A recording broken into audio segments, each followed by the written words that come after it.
What is Juneteenth to the slave?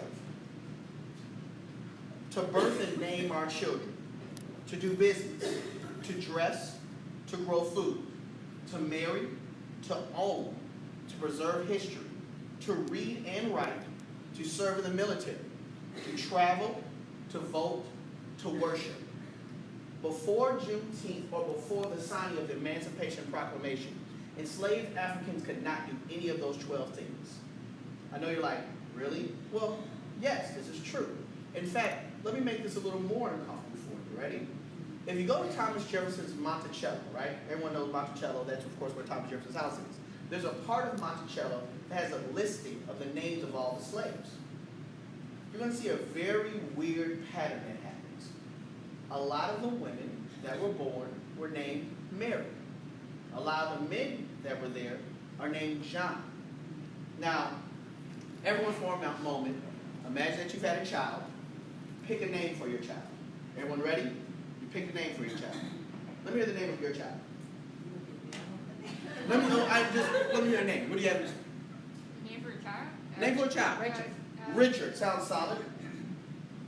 Cool. No answer? Huh? Katie. Benjamin. Clarice. That's a good one. Zara. So no one's picking Mary or John, correct? So this is the uncomfortableness of it. The reason why many slaves at Monticello were named Mary or John was because a Mary had died. So therefore, we didn't want to learn another name. Well, I want to name my child Benjamin. I want to name my child Katie. Well, you couldn't, because your choices were either Mary or John. Well, I want to name my child Katie. Well, that's fine. Katie doesn't live here. I sell Katie. Mary can live here. What's the name of your child? It completely changes the whole dialogue of what you're having in your mind. Something just as simple as to be able to name your child. Another thing that I point out was the ability to record history. Like right now, what Danielle's doing is recording history. But imagine at a time that this could not happen. Why? Because it was unlawful. Believe it or not, it was not just unlawful for slaves to read and write, but it was unlawful for them to keep a functioning family tree of what was happening. Therefore, who you're related to, why you're related to them. Those things were absolutely destroyed. Why? Because once again, once you start to build community, you start to build strength. Once you start to build strength, you realize that you're a person. Speaking of a person, how many people heard of Dred Scott? Yes, sweet. So in 1857, of course we know that being the Dred Scott case, Chief Justice Taney, in basically passing that Dred Scott was not a human, that he was property, said that there was no rite of passageway for an enslaved African to ever become a citizen. And that any time a white man could take a free African and bring them back south. And they could once again be back enslaved. What is to the slave before July 4th? Well, that's why there's Juneteenth. So, I want y'all to look at something real quick. I believe that everyone's smart. Therefore, good people, what does this say right here? No? No? Anyone know? What if I told you your passage to freedom was in this statement? No? No one can read this. No. No? No one has an idea. Oh, wait, can we Google free passage? No, you can't. No, you can't Google. It's welcome to 1857. No. I'm recording you. I'm not. Oh no. So here we go. So I want you all to look at I something. just said real no quick. free passage, but I don't know if that was right. No. So here we go. Watch this, guys. I want you all to look at something real quick. And this is basically an awareness test. I want you all to pay attention to how many passes the team in white makes. Sound fair? Okay. This is an awareness test. How many passes does the team in white make?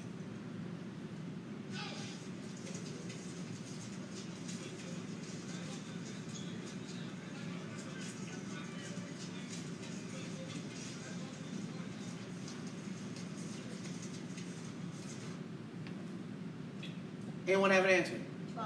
12? 13? 10. No one has just one. Good. So we're doing great. How many said 13? Anyone said 13? 12? All right, so here we go. The answer is 13. The answer is 13. But Did you see the moonwalking bear? But did you see the moonwalking bear? No. Sure. Follow. Right here. Oh, wow.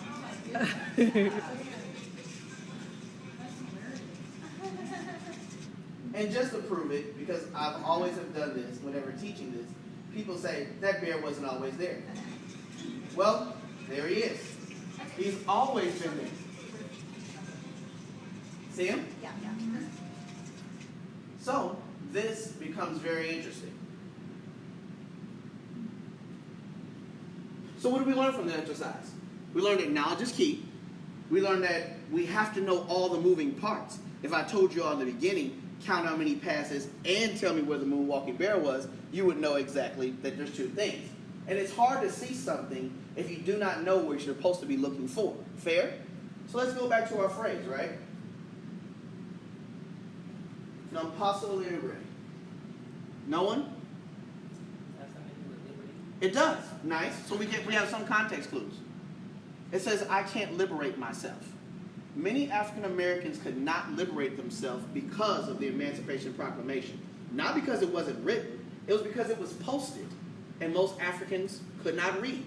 It was a very cruel joke that many white Southern slave owners played on African Americans. It was the ability that here's a document, a functioning document that has your freedom, but you don't know how to read. That's why, of course, the ability to read became such a crime.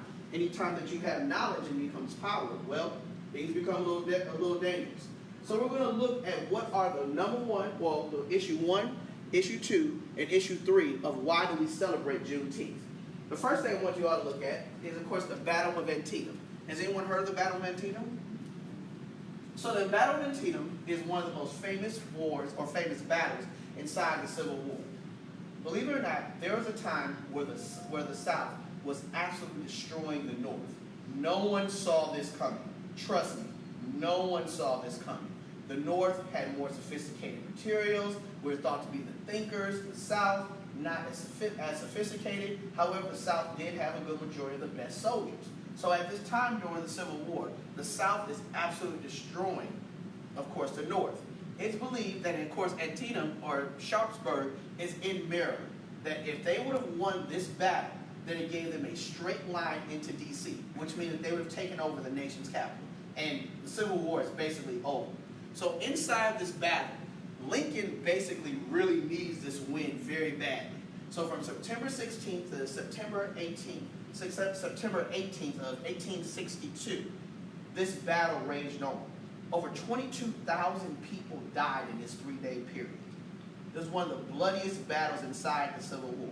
It's probably one of the most important battles inside the Civil War. It's not because the North wanted to win this battle. It's because they basically hit a strategical tie. If they would have lost this battle outright, I should say, this is over with. However, they're able to tie. And in this tie, Lincoln gets some swag to him. He does. It shows up out of nowhere, and he writes the Emancipation Proclamation. He writes this document saying, I know we're looking bad right now, but don't worry about it. I'm freeing all the slaves. Wait, Lincoln, pause, pump your brakes.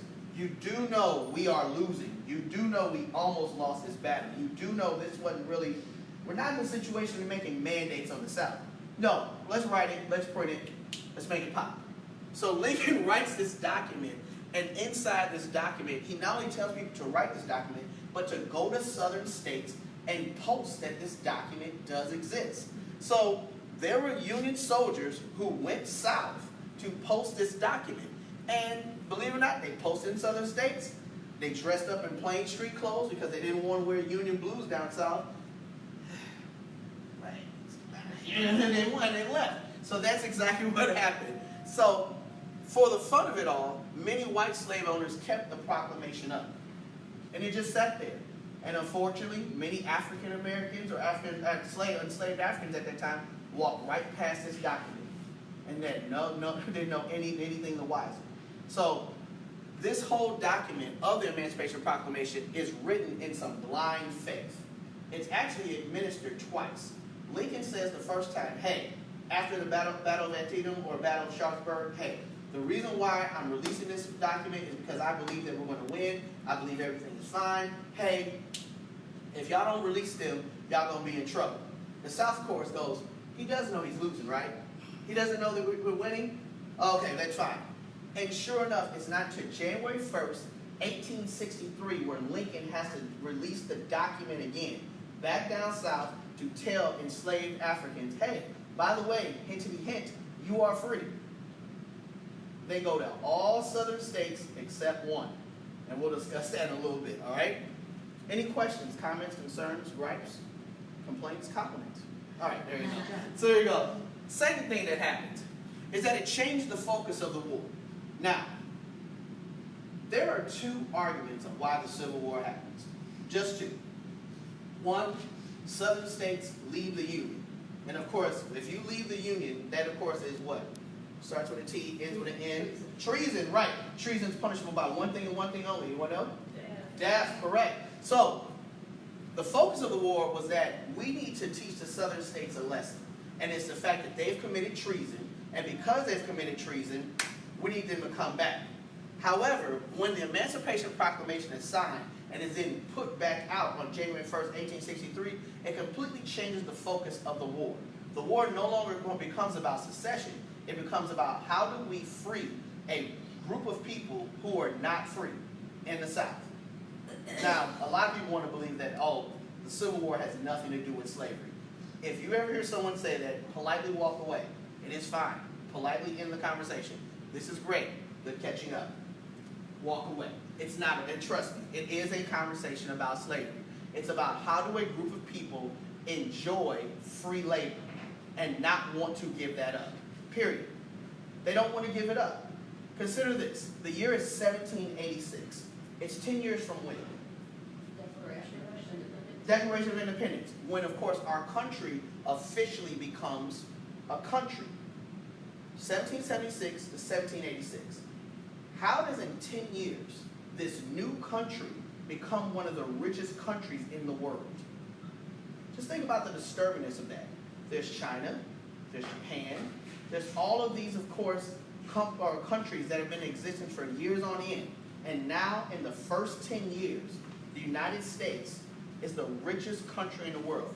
They become the richest country in the world because they're built off of a system of free labor, which is unparamount at this time. And they've done it and mastered it so well that, of course, all this wealth is internal into what's going on, right?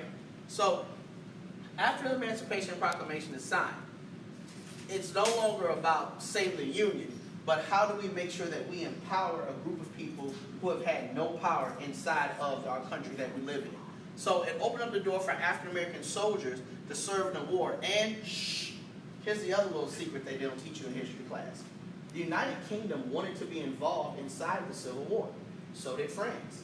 But Lincoln was embarrassed that this internal fighting would have to be solved by what? Anyone? Foreigners, by another country. So by now enlisting African-American soldiers, the Union now had more resources. In fact, how many people have seen the movie Glory before? With Denzel Washington, Morgan Freeman, the single tear that Denzel Washington cries? No one? So there you go.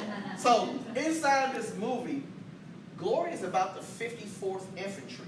It's about one of the first infantries that, of course, were created post the Emancipation Proclamation. In fact, how many people, of course, know about the Howard Shaw Metro, right? Green Line over by Howard University. General Shaw is the general that was over the 54th Infantry. That whole district is named after him. So it's named after George Shaw, who of course is over the 54th Infantry, which was one of the major colored infantry that fought inside the Civil War. And history completely overlooks the sacrifices of these men because it was a combination of freed men and slaves, and they joined together post the Emancipation Proclamation. So this also helped solve and dealt into an economic issue. When the Emancipation Proclamation is signed, the South goes, well, if they are free, what happens to our labor force? We don't want to pay them. We've been doing great by not paying them. We pay them in fear. We pay them in the idea of them not having family members. We pay them in dismemberment. We pay them in all of these horrible things that have nothing to do with any type of economic gain. But it restructures how the South may have to look at paying a workforce, and of course, they want nothing to do with it. At this time in 1865, did that correctly, Lincoln's life has been threatened close to 36 times. It's a lot. In fact, the day that he's elected, Lincoln has to ride in a coffin from Harrisburg, Pennsylvania, all the way to D.C. to make sure that he makes his first inauguration. That's how many times Lincoln's life was threatened because of the idea or the belief that when he was elected that he was going to get rid of slavery. It's kind of crazy. In fact, it's a very interesting story about how Lincoln had to, pretend like he was an old man, sit in a wheelchair. After sitting in the wheelchair, had to go on a train. The train was stopped, put in a coffin, and rolled from basically in the back of a coffin, pulled by a horse from Harrisburg to D.C. to finally, that was the only way that he was going to be safe. Which, of course, gave birth to what we now know as the Secret Service. Crazy. All right? Questions, comments, concerns? Cool. All right. Just making sure.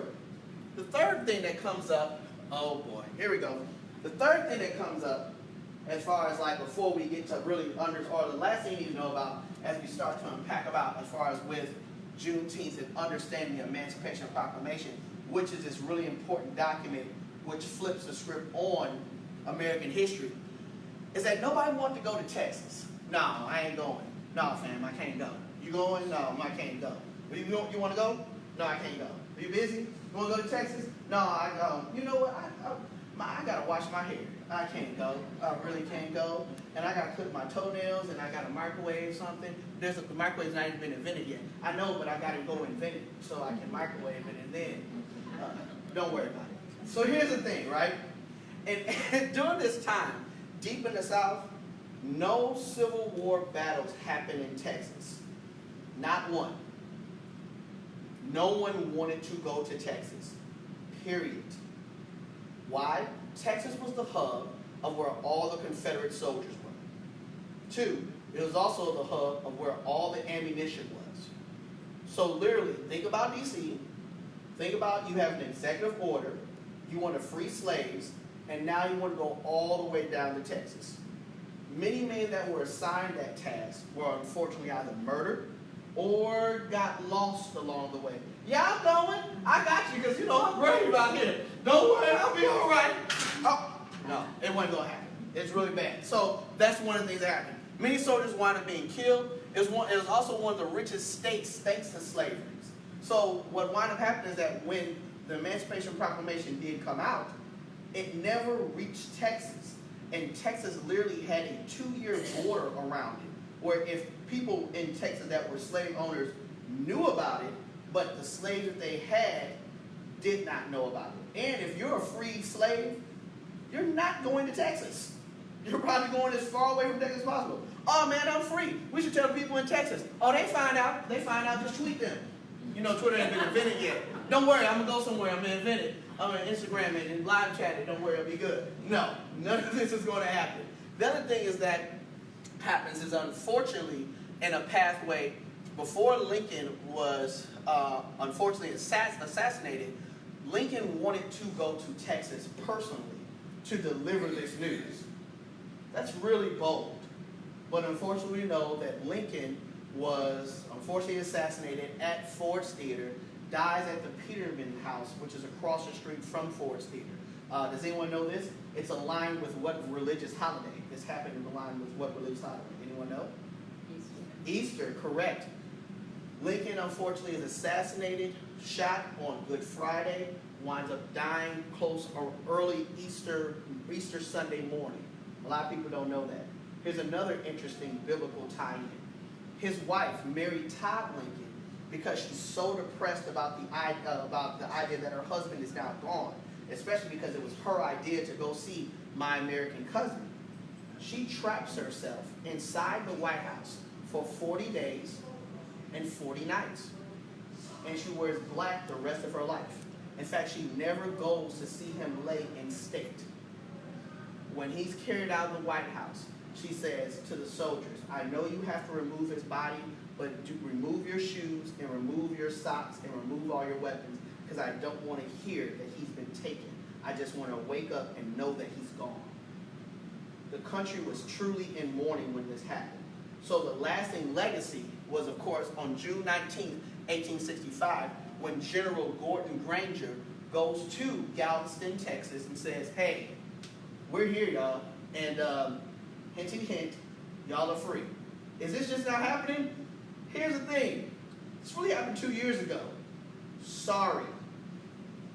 But that's what it was. For 2 years, the state of Texas was considered to be so dangerous that no one wanted any part of it. And that's the end of our story. Well, it's not.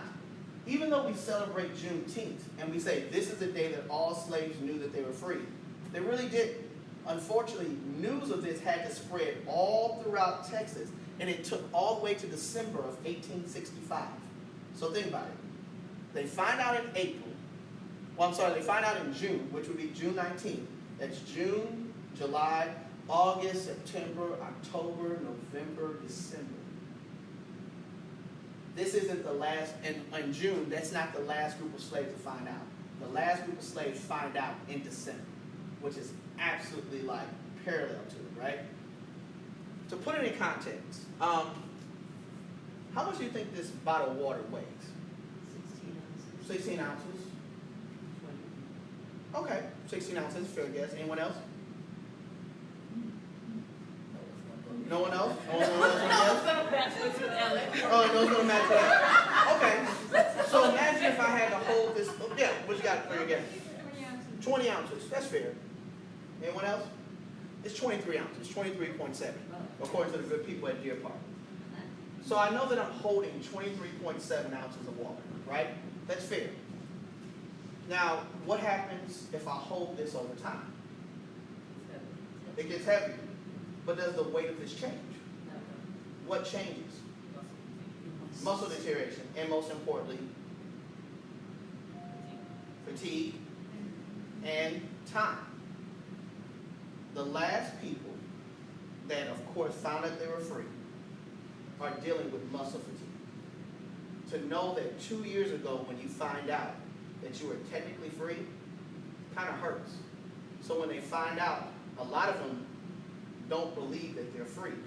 In fact, their muscle memory tells them, I still need to hold this bottle of water. No, you can really let it go. No, I can't, because my muscle memory tells me I have to hold it. See, I want to let it go, and you tell me I can let it go, but I can't let it go. It's my muscle fatigue. It's literally like a Stockholm syndrome that I've now become used to. In fact, most slaves, after they found out that they were free, stayed on the plantation and stayed serving their masters for an average an additional 6 years. You've been told you can leave, but I can't because my muscle memory tells me I can't. I'm used to holding this weight. And even though I know I can let this weight go at any time, I won't. It's one of the saddest parts of the Emancipation Proclamation and, of course, of Juneteenth, of knowing that there are a group of people who literally just couldn't let go, even for their own sake, right? So, this is just a quick map of where Galveston is, and of course, the city that's north of Galveston is Houston. So they literally are cutting through from Kentucky, Alabama, Mississippi, Louisiana, all the way here. And all of this information about all these other slaves finding out that they're free takes until December. And this is why it's funny whenever I teach this to, of course, younger scholars, the idea of how slow information passes is like, it shocks them. But literally, this is how slow it would take. And then, of course, you're dealing with the fact of you have Southerners who see Union soldiers, and they know if there's Union soldiers here, they're only here to do one thing and one thing only, to free people. And, of course, the conflicts that they get into, the fights that they get into. And these, no matter how hard you try to peel back your history pages inside of most schools, they never talk about the battles post the Civil War. This is not Reconstruction. This is literally called the Battle for Emancipation. Very few historians actually talk about this. About after the Emancipation Proclamation is signed, how there are all these mini battles that happen in smaller southern states. They're as bloody as most like Civil War battles because people are like, I'm not letting my slaves go. But the slaves are like, no, I'm sick of this. Give me a gun? Sweet. And this is unfortunately what it is. Questions, comments, concerns? Is this intriguing to you all? A lot of you guys are giving that like, I just showed you how expensive a Porsche was. You guys are going, really? Right? So there you go. All right. So, Juneteenth in review. Believe it or not, there are states that do not recognize Juneteenth. Hi, it's 2019. There are states that still do not recognize Juneteenth.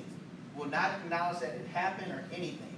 In fact, Rhode Island just got off my history naughty list, but the states that still believe that or will not acknowledge Juneteenth are Hawaii, Montana, North Dakota, and South Dakota. When asked about it by normal or formal legislation about will they ever do it, it says it's not a priority. Welcome. 2, after I've said this, even after the announcement, many slaves stay with their masters for an average of 6 years out of fear. And it's not just necessarily fear, it's also not having knowledge to know. What do you do? That's why another very important document that really doesn't get poured into enough is, of course, the Freedmen's Bureau. The Freedmen's Bureau is not just the fact of now there's money, now that there are historically black colleges and universities that are being built, i.e. like a Howard, like a Hampton, like a Dillard, like a Wilberforce are being built. But it's also the fact of that southern states need a stimulus package. How many people have ever heard that before about this part of the Freedmen's Bureau? Cool, sweet. So part of the Freedmen's Bureau is that there was a dirty little secret that came out. Many plantations were burnt down to the ground, of course, by Union soldiers. Of course, one of the most destructive burning downs of plantations or of a city is of Port Royal, South Carolina. And it was actually done by a woman who led this charge. She was 5'1", she could not read, could not write, and her name was Harriet Tubman. Yep, Harriet Tubman, codename Moses. And she led a charge on Port Royal, South Carolina, and basically destroyed Port Royal, South Carolina. So when all of these white southern plantation owners are now dealing with the fact that they have no wealth, they have nothing to do, they're coming back to the Union out of fear that they may be killed, many, of course, Union officials are like, well, you guys can rebuild everything, can't you? I can't read. What? I can't read. That's why I didn't want them to be able to read. I can't read either. So, stop me if you heard this before. Southern plantation owners were given a stimulus every month to help rebuild back up their plantation. Some modern setup of what we know as government assistance and welfare today was set up because of the Civil War. After World War I, World War II, the Civil Rights Movement caused the celebration of Juneteenth in the South across the country to halt. Like many African Americans kind of really had bigger fish to fry, unfortunately. It's unfortunate that if you just study through history, it's a peculiar relationship that African Americans have with military services. How do you, being someone who's not given full rights and privileges inside this country, fight for the freedoms for other people to have this freedom, but yet you yourself don't get those freedoms? It's a very awkward and abusive relationship to a certain extent. In fact, if I had additional time, during the time of World War I, there's of course the riot of World War I that happened early 1900s, where a group of African American soldiers, after being abused and talked about so badly, they decided to basically throw a mutiny in the city of Houston, Texas. It took W.E.B. Du Bois to come in and basically settle everything between the soldiers and, of course, these white Southerners to basically make sure that African Americans could actually reappear inside of military forces, believe it or not. And last but not least, though you all have, I hope you all have enjoyed this, because you guys' faces are like, I don't don't know how to feel about this. It's a lot. So here you go. Believe it or not, Juneteenth is not part of standard curriculum for ELA or social studies anywhere in this country. Anywhere. It's not even mentioned. The Emancipation Proclamation is mentioned, Reconstruction. There's never a talk about what happened to Juneteenth, about why the news of it took so long, about all of the many battles that happened in between for this to even happen. It's not mentioned at all. So, that's it. That's my time on Juneteenth. I hope that you all have enjoyed it. Do you all have any questions I guess I should ask? I'll open up for that. Because I feel like I've done a lot of talking. But do you all have any questions? Yes? Are there